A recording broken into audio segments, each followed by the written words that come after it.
This thing's been running for maybe 45 minutes or an hour, and I put some percent, you know, fructose in there, but I don't know if you can tell.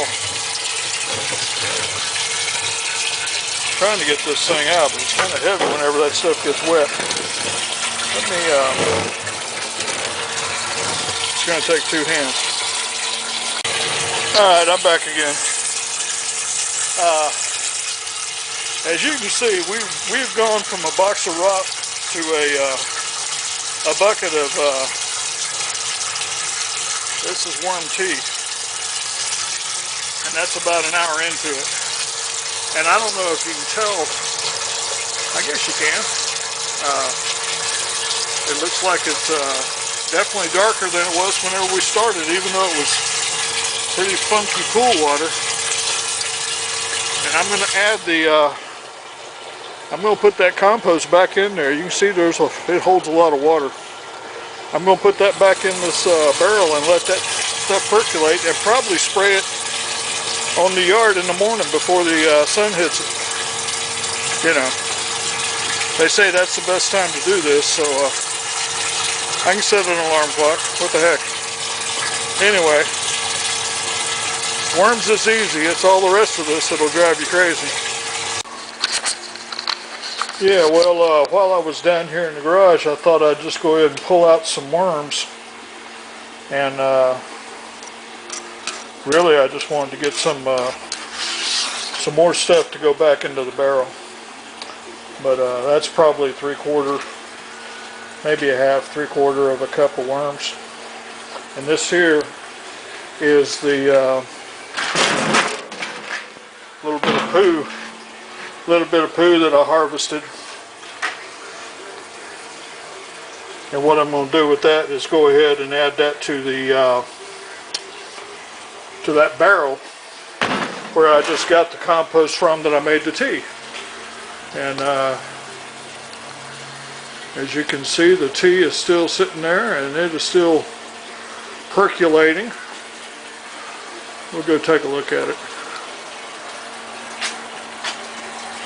I'm about ready to take a break. Too much like work. But I see we got stuff circulating in there.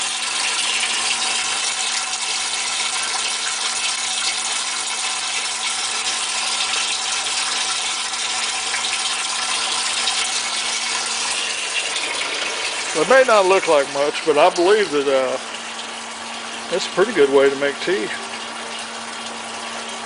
They say the bacteria and the little fungi and all that kind of stuff is real small, so I figure if they go through that pump, I mean, some of them will probably get mushed, and if they are, they'll probably feed some other guys. That seems to be the way a box of rot works. I guess a box of rot and a swirling barrel of worm tea, I guess it all works about the same. Either way, I hope so. What the heck?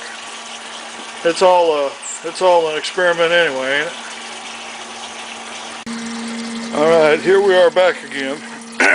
It's the next morning.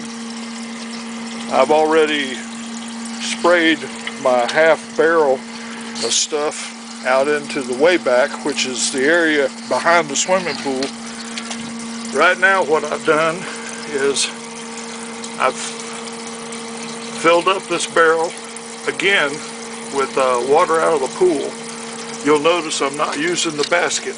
The basket's not there because there was about a ½ inch or 3/4 inch of sludge in the bottom of this 55-gallon barrel, and I figure that was either, you know, it looked like worm poo, but just kind of like muck. But anyway, I figured it had a lot of stuff in it, and it looks like it's going to make some pretty good tea just by itself. I am going to add some food for the microbes, and probably circulate that and spray it on the backyard. You might be able to tell, see the backyard, it looks pretty sad too. It could use a little bit of water. Well, it needs more than just water, but anyway, I'm going to finish, percolating this stuff here, and we'll see how it does. Like I say, it had a lot of stuff in it. We'll just have to see how it works.